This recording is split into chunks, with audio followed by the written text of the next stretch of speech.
Hoje a Nara vai comandar a orquestra, né, Nara?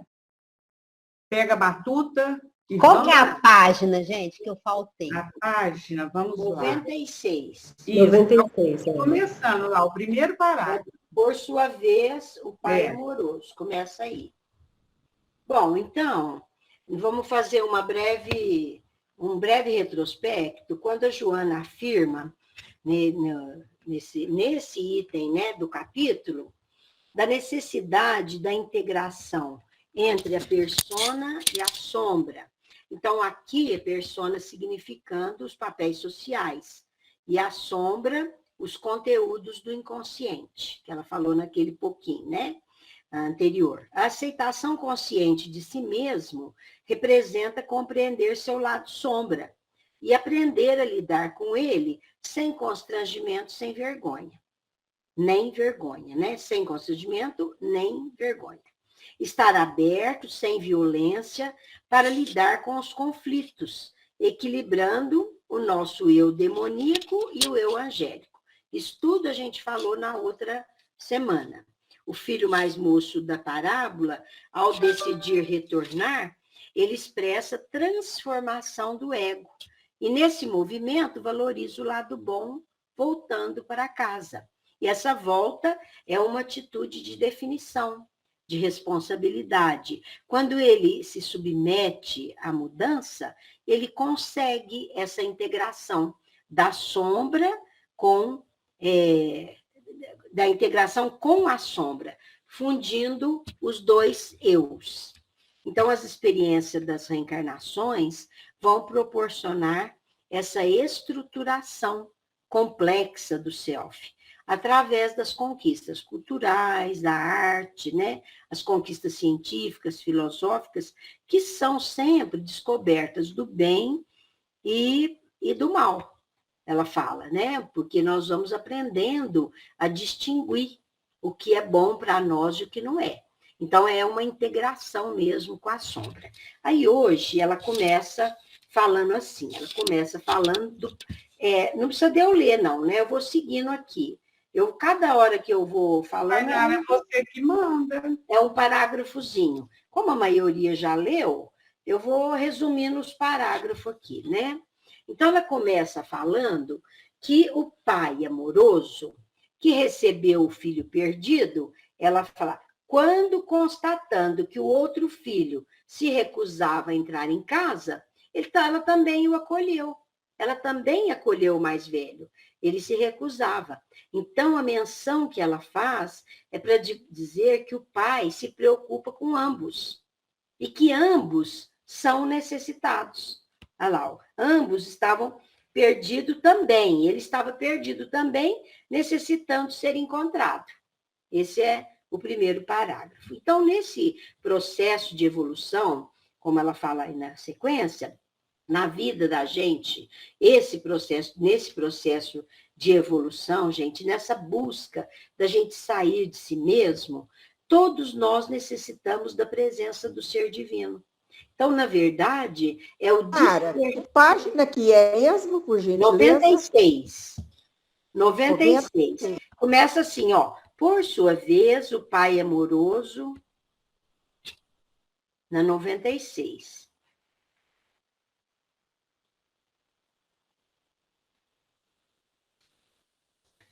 Obrigada, viu? Então, vamos seguindo, né? Então, nesse processo, gente, ela está falando que todos nós necessitamos do ser divino em nossa vida.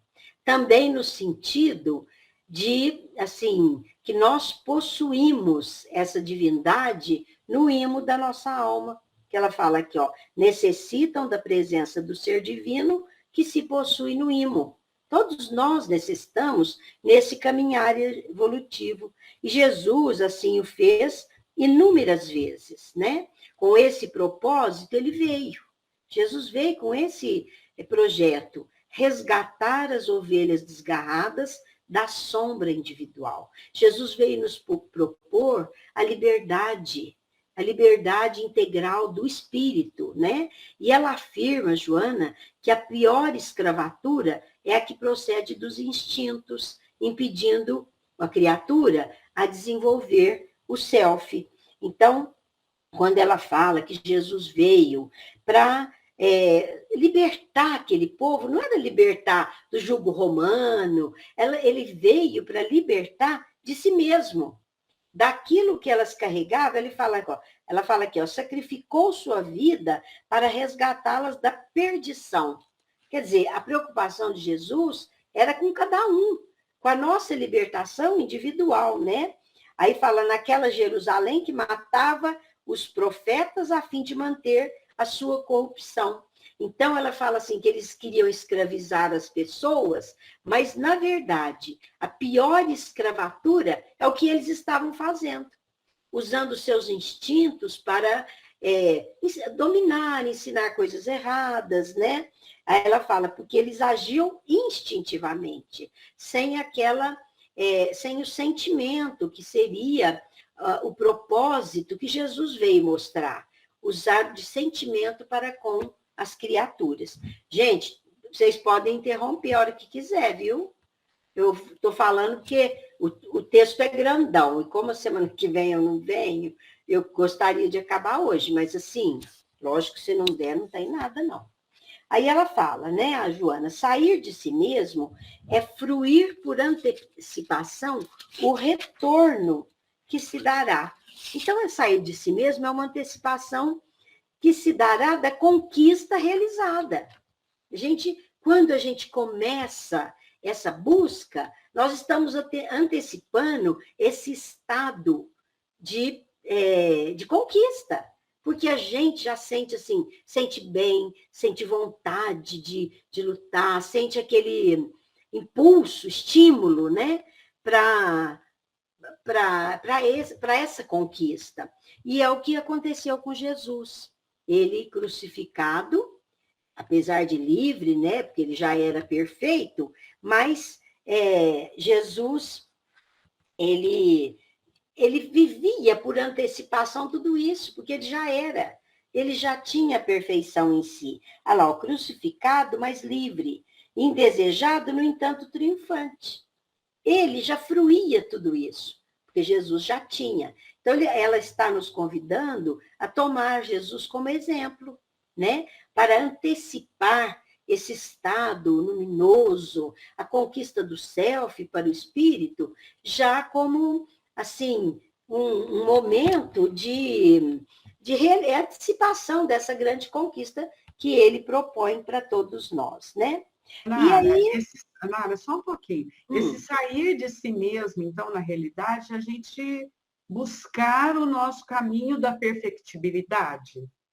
Sair desse embotamento que muitas vezes nós ficamos, seria isso? Ela começa dizendo assim, que o sair de si mesmo é a integração da persona com a sombra. Então, eu entendi que esse sair de si mesmo é o momento que nós começamos na estruturação do ego, para ter uma visão interior nossa e uma visão exterior também da realidade do mundo.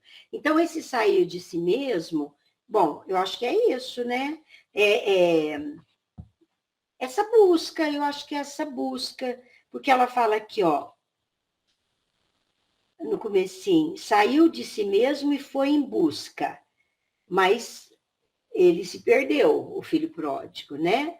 Aí esse movimento de buscar a harmonia, eu poderia dizer. Esse sair de si mesmo é buscar alcançar a meta, que a meta seria o estado luminoso, a conquista plena do self.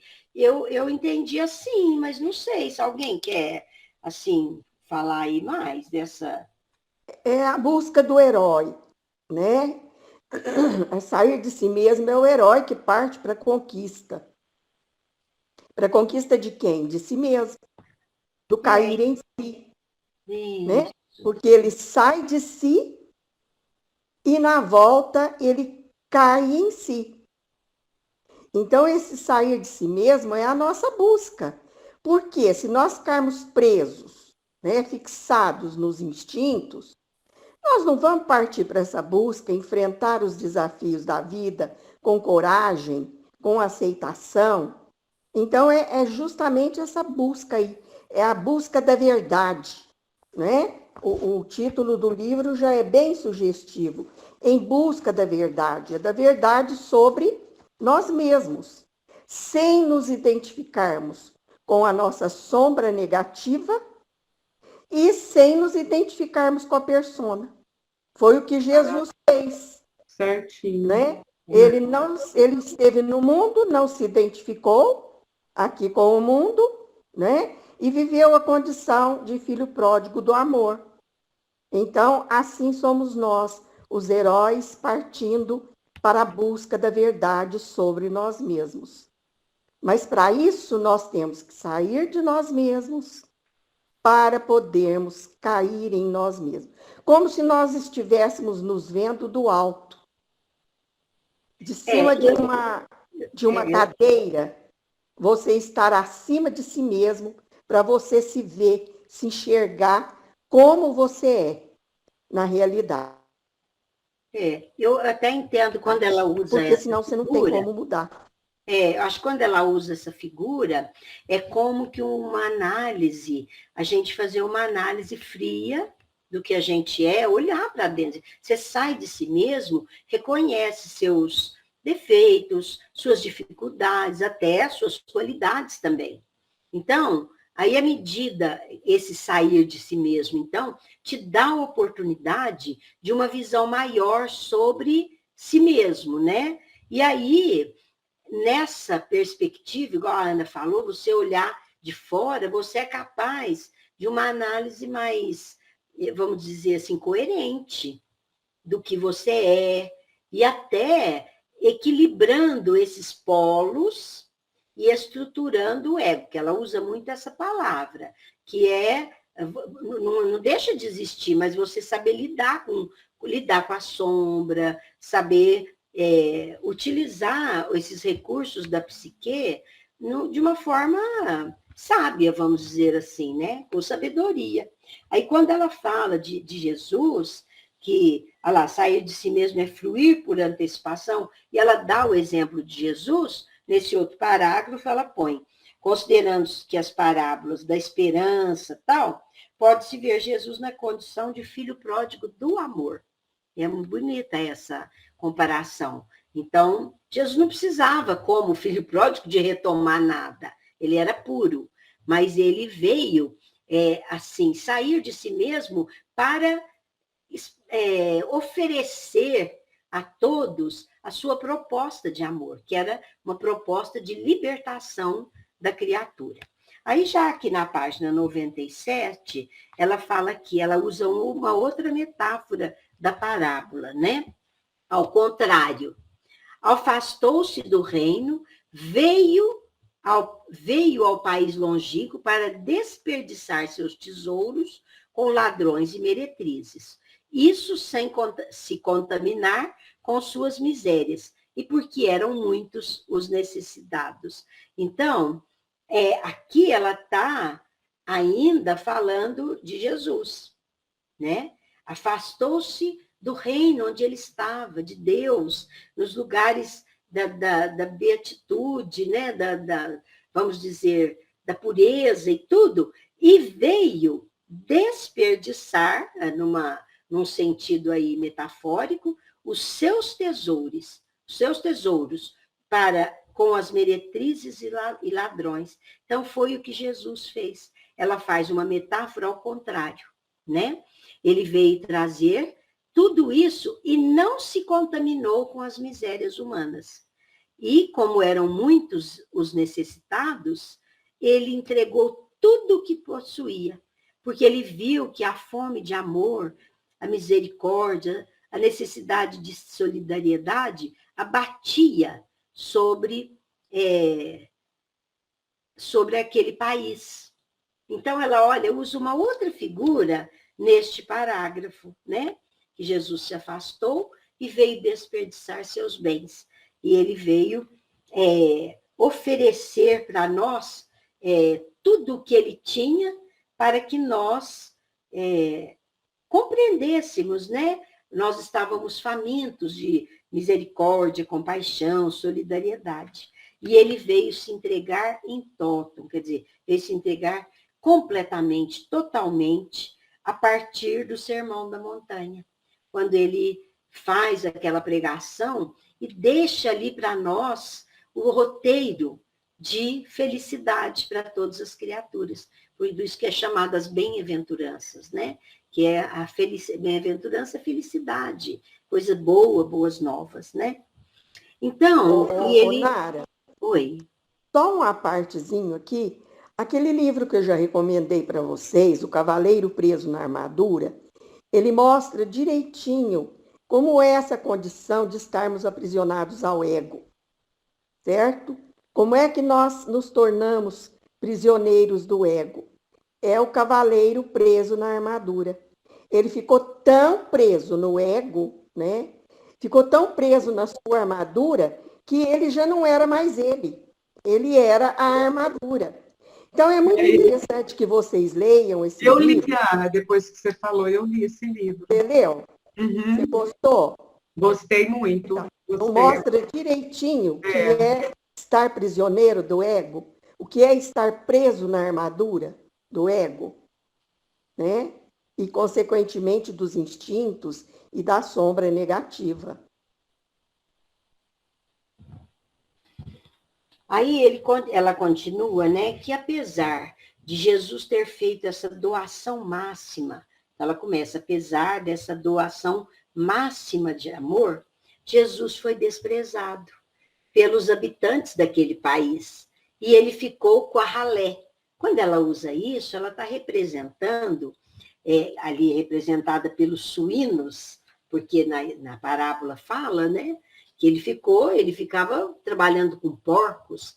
Aí ela fala, Jesus ficou com a ralé, que é ali representada pelos suínos, os espezinhados. Mas, na verdade, ele optou pelo sacrifício, voltando ao Pai, rico de bênçãos e dando provas da imortalidade gloriosa. Então, quando ele escolhe ficar com a ralé, entre aspas, aí, na verdade, era aquelas pessoas que eram desconsideradas, aquelas que davam testemunho com ele, aquelas que sofreram em nome daquele novo cristianismo que estava sendo implantado. Então, Jesus não se preocupou em ficar com os poderosos. Ele ficou com aqueles que entendiam a sua mensagem. E ainda, ele, quando volta ao Pai, né, o recebeu em júbilo. E permitiu ainda que ele ficasse mais tempo, porque Jesus, depois que morre, ele fica mais 40 dias com eles, aparecendo, oferecendo provas da vida, além... o Felipe falava uma coisa, e fala, né? Uma coisa interessante. Ele fala assim, que toda a doutrina de Jesus, ela foi referendada pela ressurreição. Quando ele prova que ele não morreu, tudo o que ele afirmava ficou comprovado. Ele prova que a vida continua, ele prova que a morte não tem poder sobre as criaturas. E Jesus afirmava e falava isso, né? Bem-aventurados aqueles que sofrem, porque verão a Deus. Ele falava todas aquelas coisas, o reino não é aqui, oferecendo um reino diferente e que não podia ser o da terra. Mas quando ele ressuscita, no sentido que eles conheciam, né, ele mostra essa verdade. É como a comprovação e o testemunho de tudo que ele falava. Então, a ressurreição ela tem um papel muito importante em toda essa história, né, do legado de Jesus. É muito importante isso. Bom, aí no estado luminoso, né, já aqui na sequência, ele tentou dissipar a sombra individual. Então, ele tentou dissipar a nossa sombra. Nara, só um minutinho antes de você continuar, eu achei muito importante essa parte que fala assim, olha, resolvendo-se por entregar-se em totum a partir do momentoso sermão da montanha. E por que o Sermão da Montanha? Porque o Sermão da Montanha é o nosso código de moral, é o nosso código de boa conduta. Daí a importância de Jesus ter se entregado totalmente, né, nesse sermão da montanha aí. Então, é o nosso código de conduta, de boa conduta. Então, até o Gandhi, aquele outro Vinícius, eu já li uma página dele, ele fala isso, o Gandhi também falava, que se Jesus não tivesse deixado nada, ensinado nada, não tivesse ficado nem o registro, mas ficasse o Sermão da Montanha, nós teríamos um roteiro de vida de luz para o resto dos tempos, provando a qualidade daqueles ensinamentos, daquele sermão. Por isso, eu fico imaginando, a hora que Jesus fez esse sermão, eu acho assim, que até as pedras tremeram, gente. Quem estava ouvindo, quem viveu aquele momento, eu não sei, eu fico pensando assim, que foi um momento inigualável. Até quando aquele moço, o Jimenez, pergunta assim, que fato da história você queria ver na humanidade, se você pudesse? Eu falei, eu queria ver o sermão. Porque eu imagino, gente, a vibração daquele momento saindo da boca de Jesus. Olha, sei lá, né? Eu penso que foi um momento assim, sei lá, eu acho que a aura de Jesus se expandiu sobre toda a Terra. Diz que a aura dele já envolve a Terra. Iluminou, né? Acho que iluminou, assim, de mexer mesmo, sabe? E é isso mesmo, cara. E a tradição que contam lá em Israel, Nara, desse momento aí, é que quando Jesus falava ali do monte, a voz dele ecoava como se ele estivesse falando num microfone. Nós temos, eu fico pensando, né, o poder que Jesus tinha, e lógico que tem, com relação a esses fatos materiais. Eu li uma reportagem que o Divaldo, ele foi fazer na Itália, ele foi fazer uma palestra, e aí ele falava um trecho e o tradutor traduzia para o público italiano, e a Joana junto. E ele falava, de repente ele notou que, na reportagem estava assim, viu, gente? Ele notou que o moço demorava demais. Ele falava, o moço demorava demais para traduzir. Aí a Joana, ele assim, olha para a Joana pensando, né? O que estava acontecendo. Aí ela falou assim, ele está explicando as coisas que você fala. Então, em vez dele só traduzir, ele complementava, talvez com o intuito de ajudar, né, as pessoas. Aí ela falou assim, prepare-se, diz que falou para o Divaldo, prepare-se. E o Divaldo continuou falando e não parou mais para o tradutor. Ele falava em português e as pessoas ouviam em italiano. Gente, eu falo que nós não sabemos nada de mediunidade quando eu falo disso. Sabe por quê? Imagina o poder da espiritualidade com relação a tudo isso. Então, quando a Ana falou isso, Jesus tinha esse poder, gente. Ele não tinha um microfone ali ele falava a céu aberto. Se você fala, você tem que gritar para o povo que está pertinho escutar, sobretudo num ambiente aberto. Mas Jesus tinha. Então, eu acredito que as suas palavras iam direto ao ouvido, ao coração das pessoas. Então, a gente não é capaz ainda de nem entender, viu, gente, essas coisas. Então, bom, aí nesse parágrafo, né, ele tentou, Jesus, dissipar a nossa sombra para iniciar uma terapia psicotrópica. Ela fala que é de renovação interior. É isso que ele queria, para nós, né? Essa sombra que ele queria era proporcionar aos neurocomunicadores, a nós, né, a produção de monoaminas restauradoras da saúde psicológica e da moral, através das vivências dos seus incomparáveis enunciados psicoterapêuticos. A Joana fala muito naquele livro Amor Imbatível Amor, ela descreve com muita propriedade que quando a pessoa pensa no bem, quando ela tem pensamentos positivos e ela movimenta todo esse seu potencial, ela produz enzimas cerebrais que vão sendo carreadas pelo sistema nervoso central, passam pelas glândulas endócrinas e ali combinadas, elas despejam no sangue as imunoglobulinas, os elementos para formar imunoglobulinas no sangue. E essas imunoglobulinas vão produzir na pessoa um estado de saúde, inclusive impedindo contágio com doenças, impedindo, assim, a pessoa entrar em estados de enfermidade, porque o seu organismo está com as defesas habilitadas. Ela explica ali muito bem isso. E aqui, quando ele fala isso, olha lá, ó, ela, né, proporcionando aos neurocomunicadores a produção das monoaminas, que são enzimas aí do cérebro, restauradoras da saúde psicológica e da moral, através da vivência. Então, hoje a ciência está falando isso. O quanto, eu estou fazendo um curso da FEB lá do André Luiz, a médica fala, ela fala assim, nós temos experiências e pesquisas sérias na área do câncer, pessoas que estão com o mesmo problema do câncer, por exemplo, de mama.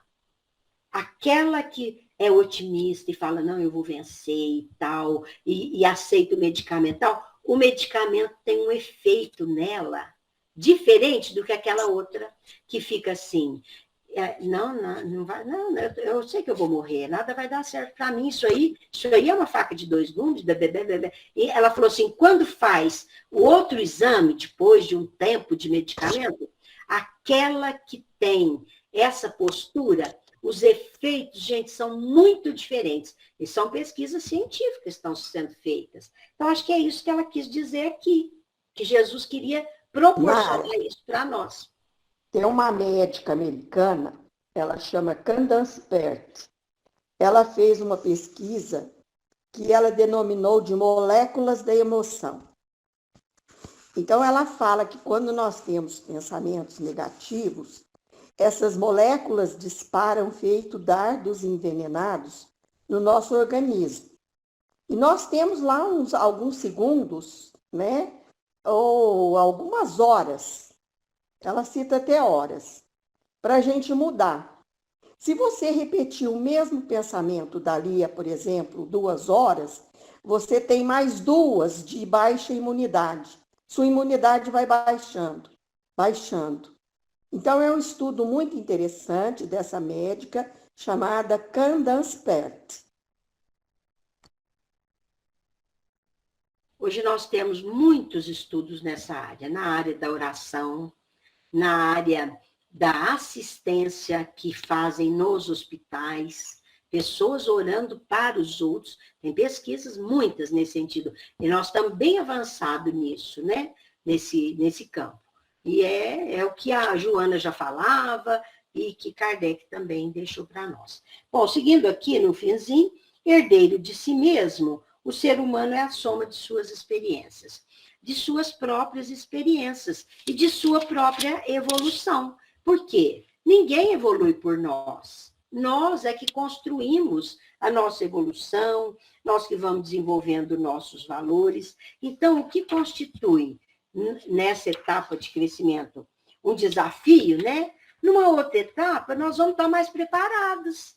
Aí ela diz assim, aquele desafio se torna mais acessível. A gente já viveu aquela situação, já sabe onde não fazer, o que não fazer, né? E vai surgindo, assim, capacidades da própria criatura para vencer aquilo que estava, vamos dizer, precisava ser conquistado, aquilo que estava errado. Ela fala aqui, ó, aí dando lugar a arquétipos muito bem examinados. Aí ela fala aqui do Jung, né? E aí a predominância da sombra ou das polaridades resulta de experiências mal-sucedidas. Então, quando você está com esse desequilíbrio, né, polarizado, o seu estado psíquico, então é porque foram experiências mal-sucedidas e que, repetindo, proporciona um ensejo de reajustamento. Então, quando a gente já viu que errou naquilo, a gente não quer errar de novo. Então, isso vai resultando em, assim, numa construção mais positiva, né? É a integração moral da persona na construção do self iluminado, liberado de conflitos. É o que ela fala aqui. Então, quando nós estamos com essa postura, né, de tentar novamente vencer os desafios, nós vamos encontrando mais facilidade e vamos equilibrando, né? Quando foi mal sucedida, no momento a gente não vai errar de novo, a gente vai aprender, né? A conquista da saúde integral é um desafio que exige esforço para enfrentar ou adiar, porque às vezes é complicado e perturbador. Por isso que chama desafio, né? Então, a conquista vai, assim, para cada um, vai ser de um jeito. E exige de nós esforço, gente. Não existe evolução sem esforço. O Chico falava assim, a gente ou evolui sempre pela água, ou a água do suor ou a água da lágrima. Então, ou a gente trabalha e sua, ou a gente chora. Então, aí evolui, né? Porque são desafios a serem vencidos com esforço, com muito esforço. Graças às conquistas da medicina e do espiritismo, nós temos um valioso contributo psicoterápico, preventivo e curador. Então, nós vemos, né, gente? Hoje, tanto a medicina como o espiritismo vai nos ajudar. Então, como instrumentos valiosos para a felicidade na Terra, iniciando a conquista do reino de Deus já aqui. Então, hoje nós vemos isso. O que o Espiritismo vem nos falar, né? Vem nos falar da importância dessas coisas que a gente está falando, do equilíbrio, do cumprimento do dever, da seriedade nas nossas buscas e vencer os desafios com sabedoria, usando dos recursos que o bem proporciona, e tudo isso. Então, isso tudo, gente, é um contributo psicoterapêutico preventivo e curador, que nós temos à mão. E a parábola do filho pródigo, ou as 3 parábolas, ele fala aqui, são preciosas lições de autodescobrimento. Então, ele repete aqui, as parábolas da dracma, da ovelha, do filho pródigo, são preciosas lições de autodescobrimento. Mas, lógico, desde que a pessoa queira se identificar com a finalidade da jornada terrestre, o significado da vida. Se a gente nem ligar o que eu sou, para onde eu vou, o que eu estou fazendo aqui, você ignorar essa realidade que exige de você uma reflexão sobre si mesmo, sobre o universo, sobre a vida. Se a gente não tiver essa preocupação, passa a vida e chegar à morte, a gente nem sabe o que está acontecendo.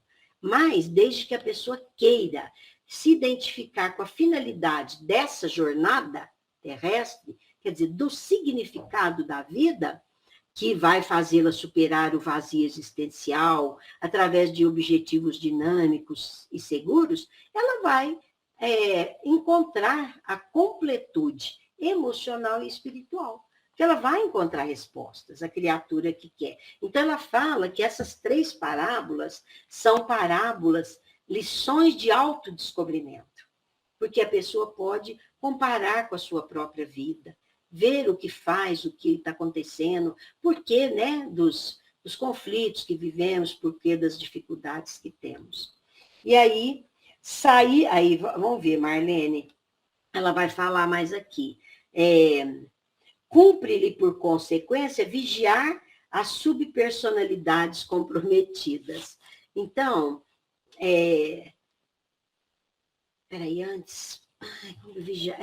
comprometidas com a sombra. Então, não, eu queria ler esse antes aqui, ó.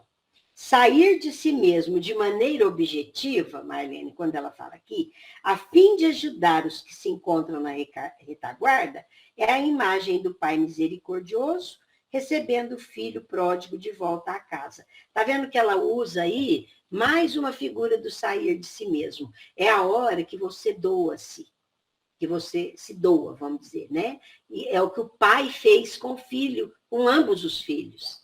Ele não preocupou com ele preocupou no bem que poderia causar. Então, quando nós saímos de nós mesmos, nós estamos fazendo esse movimento de busca do ideal, né? Dessa conquista do self, tudo aquilo. Aí ela vai falando, e assim sendo, a reencarnação é de valor inestimável, que não pode ser desconsiderada nem postergados os ensejos de crescimento interior. Então, nós vamos aproveitar todos os momentos da existência para adquirir, né, esse estágio ideal para o espírito. Aí ela fala aqui, ó, para isso, cumpre-lhe, ai meu Deus, que vigiar as subpersonalidades. É antes, viu, gente? Eu ainda não tinha falado isso. Deixa eu ver se aqui. Por isso, cumpre-lhe vigiar as subpersonalidades comprometidas com a sombra, preservando o bom humor, evitando tudo que abre espaço para a interferência de espíritos inferiores, gerando enfermidades e produzindo infelicidade. Então, nessa busca de equilíbrio, nós temos, né, gente? Evitar tudo que abra espaço para as coisas negativas. E é o que ela fala, que é o estado de vigiar. É o que Jesus fala, que é o vigiar. Jesus não falou orai e vigiai? Então, ele afirma que sair de si mesmo é a imagem do Pai, né, recebendo o Filho. O espírito, já lá embaixo, ó, o espírito, tendo um patrimônio interior, deixa eu ver, ó, procedente do ontem, o espírito apresenta-se com o patrimônio amealhado.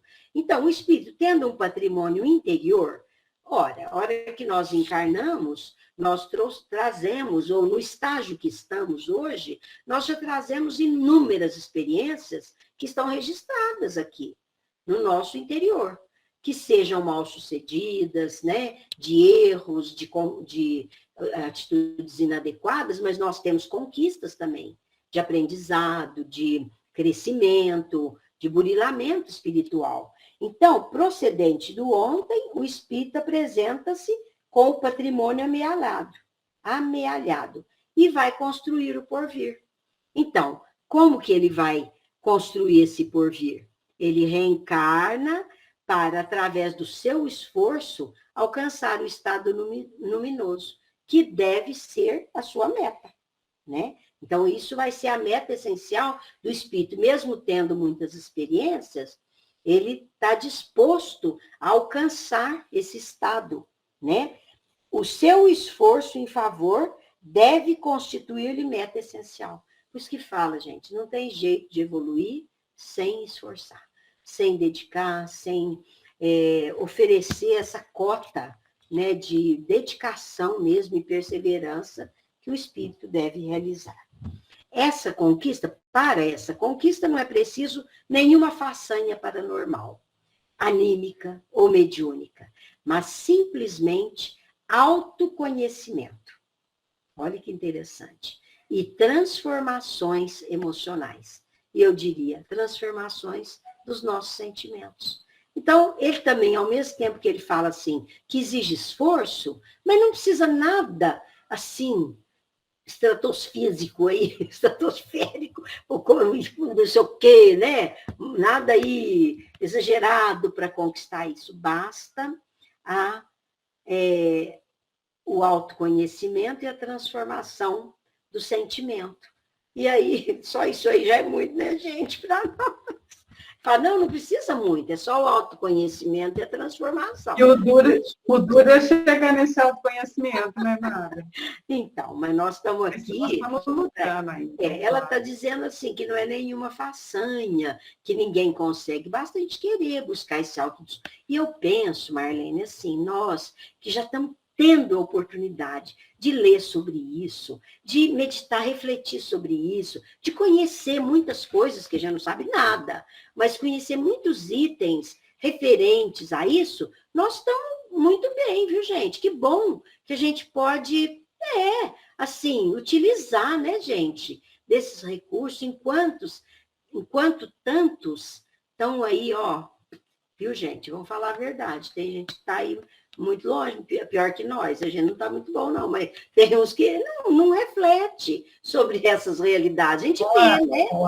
Nara, tem os que estão na nossa frente, mas tem muita gente atrás. Então, e a gente está tendo uma oportunidade maravilhosa, né, disso. Então, a sua saúde integral, aí ela vem falar, né, a saúde psicológica, física, moral, dependerá desse empenho. Se ela falou que é um esforço, vai depender do empenho da criatura e no entendimento da finalidade do corpo, na verdade, da vida. Então, ela fala aqui, ó, desse entendimento da finalidade do corpo que o habilita, capacita para a libertação. Tudo que ainda o mantém na escravidão, quer dizer, na matéria, no apego, né? Que a gente ainda tem. Mas, na verdade, acho que ela quer dizer, assim, profundamente, que depende do nosso empenho e no entendimento da finalidade da vida, que vai nos capacitar a esse mistério, que é a conquista da saúde integral. A saúde integral que é psicológica, física, psíquica, moral, é o bem-estar da criatura.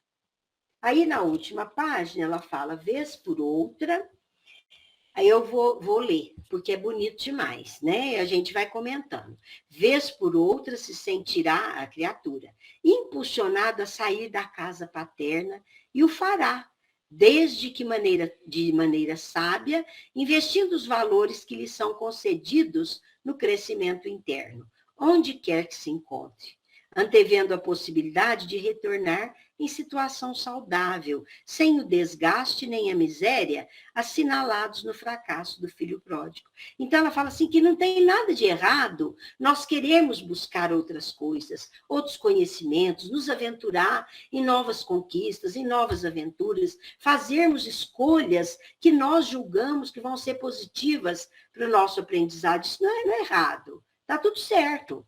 Mas não precisamos também fracassar. Nós podemos ter uma saída saudável, responsável, esse sair de casa consciente, buscando outros patamares, mas conscientes que se fracassarmos, foi uma tentativa madura. E, sobretudo, uma tentativa de crescimento. E ninguém deixa de crescer quando busca. Não deixa, porque sempre são lições de aprendizado. O aprendizado não vem só com o fracasso. O aprendizado vem também com as tarefas de amor, com as tarefas de dignidade, de bem, de coisas boas, né, que nós temos oportunidade de realizar. Fracasso, porém, que o Pai misericordioso transformou em lição de desenvolvimento moral, não lhe concedendo a posição de servo ou de escravo, mas de filho que o era, pois que perante Deus não existem filhos perdidos e cujos atos sejam irreparáveis. Para mim, gente, esse trecho, olha só, falou, o outro voltou fracassado, para o pai não era fracasso, era uma lição aprendida, e ele o recebeu como filho, não como servo, não como escravo. E é isso que Deus faz conosco. Quando nós batemos a cabeça lá, burro, teimoso lá na frente, ele vem e nos acolhe misericordiosamente. Olha que maravilha essa proposta.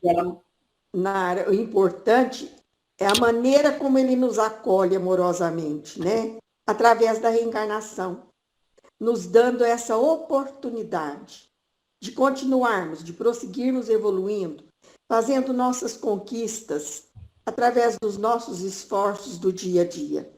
Porque a Joana fala que já a cada conquista, a cada desafio vencido, é um estado de pré-individuação. E olha, gente, essa pré-luminoso. E olha que frase aqui, ó.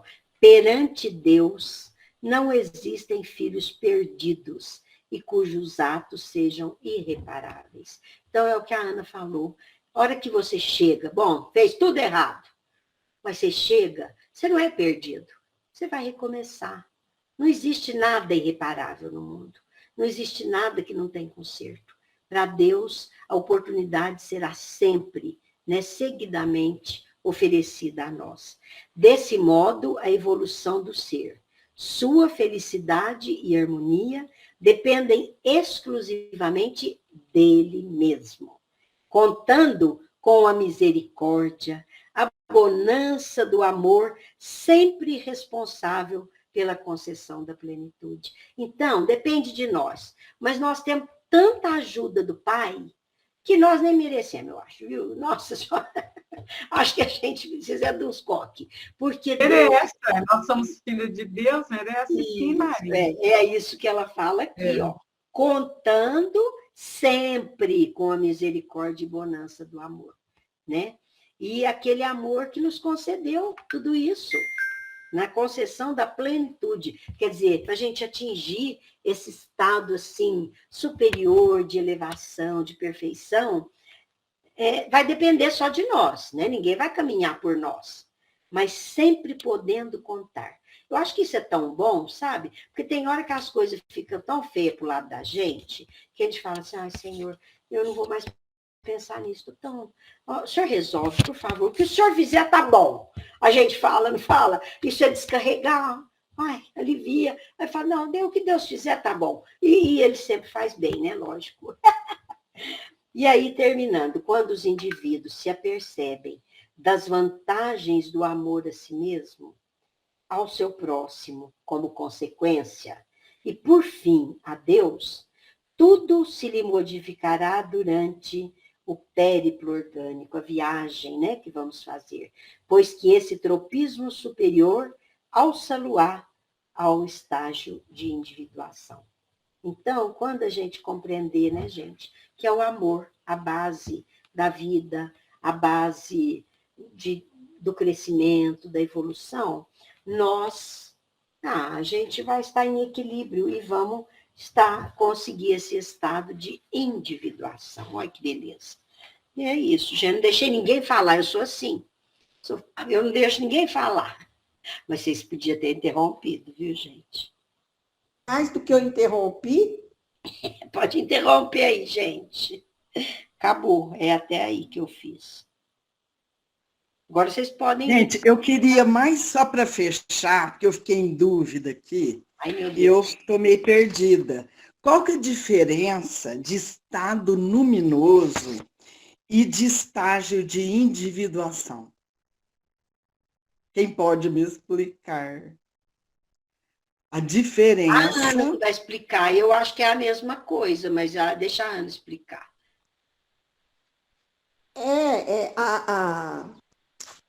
Esse estado luminoso nos leva à individuação. Nós vamos nos auto-iluminando e nos individuando.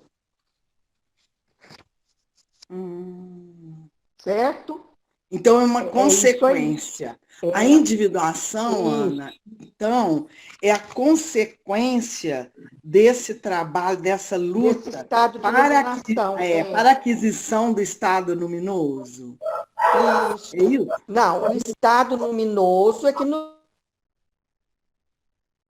leva à individuação. Ô, gente, eu acho que é porque você vai se auto-iluminando e se individuando ao mesmo tempo. Também porque ela usa, Ana, os termos do Jung. Então, o Jung tem hora ela usa os termos do Jung. Esse caminhar, né, para a individuação da criatura. E o estágio luminoso, que seria aquela plenitude, né, do espírito em conquistas e tal, eu acho que são... O estado luminoso é a iluminação. Deixa eu dar uma parte. É uma iluminação.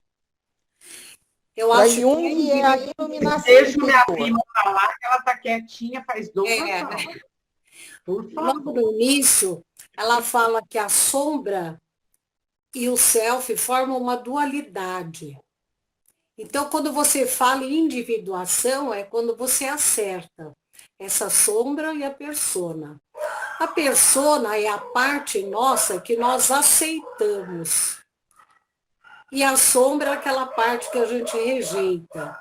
Quando você trabalha tudo isso, procurando ajustar, você está individualizando, né? Individuando, tornando um só.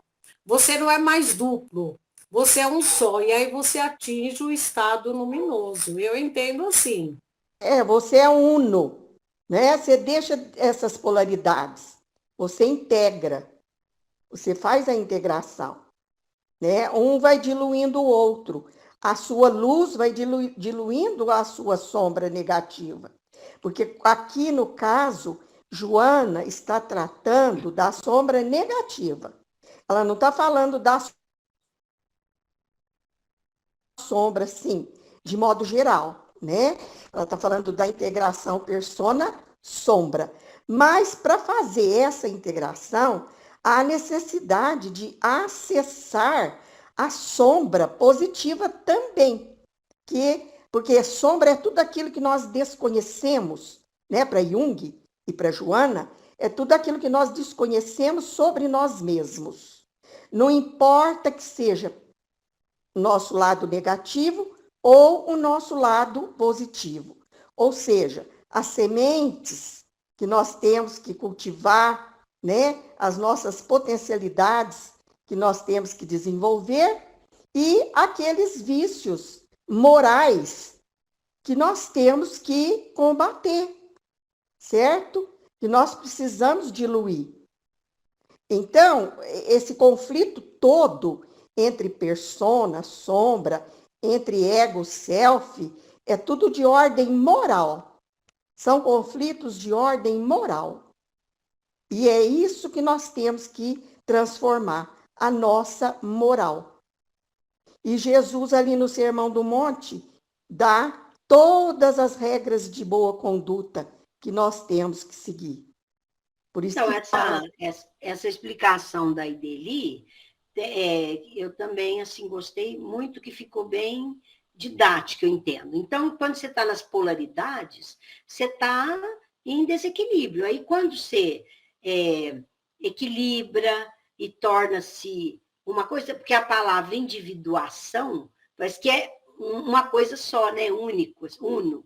Então, há esse equilíbrio da criatura e ela atinge o estado iluminado, porque então a individuação proporciona isso. É assim, não é, Ideli, que você falou? Eu entendo isso. Eu acho que essa questão da sombra também nem sempre é um defeito tão grande. Eu tive pensando lá na outra semana, então eu vejo assim, por exemplo, eu pessoalmente, eu acho muito chato uma pessoa sempre triste e melancólica. Então eu procuro sempre apresentar uma alegria, uma coisa, mas essa é uma persona que eu uso, porque nem sempre eu estou assim. Então a gente tem que buscar esse equilíbrio. Eu não preciso estar sempre alegre também, né? Eu posso, de repente, estar meio triste, meio cabisbaixo. Então eu acho que essa sombra também que a gente tem que ir equilibrando. Nem sempre é uma coisa tão grave. Quando a gente fala em sombra, você tem a impressão sempre numa coisa muito pesada, né? E não é sempre assim. Mas eu entendo assim, viu, Nara, que quando a gente vai equilibrando essas duas posições, é aí que nós estamos da individuação. E, ao mesmo tempo, a gente vai alcançando o luminoso, né? O a estado luminoso. sombra dele, a sombra negativa são os nossos vícios morais, certo? Então, nós temos sim essa sombra negativa de vícios morais. Nós temos. Mas nós temos que reconhecer que nós temos e aceitar que nós temos. Se você não reconhece, você não aceita que você os tem, você não consegue se modificar em hipótese alguma e nem se iluminar e nem se individuar, nem se tornar uno.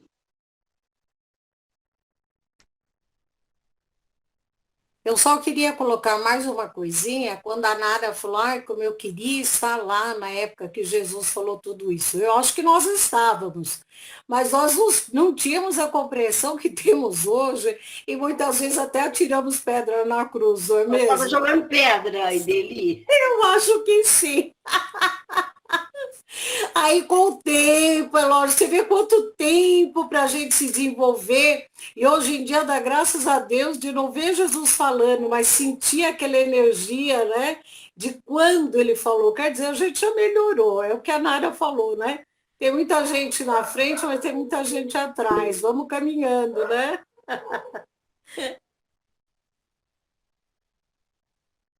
Carla disse que precisa sair, mas todos nós já vamos, Carla. Bom trabalho, viu? Oi, Deli, eu vou te dar uma sugestão. Semana que vem você podia rejubilar-se conosco. Pois é, menina, eu gostaria muito, mas eu vou me rejubilar em Poços de Caldas. Eu tô Olha aí, gente. Olha aí. Uma vai rejubilar em Poços, a outra em Lins, hein? Pois é, né, Ju? Ai, ai, ai, ai, ai. E eu li esse rejubilar-se aqui, eu gostei tanto, falei, nossa, ele está tranquilo de fazer, né? Mas você sabe que quando é online, né? Você pode estar em Poços de Caldas, você está em São Paulo. Pois mas eu vou estar viajando na quinta-feira, vai ser muito difícil. Então tá bom, fica devendo, né? Fico sim. A Nilza tá dodói, a Nara vai viajar. E você, Iris, quer fazer para nós?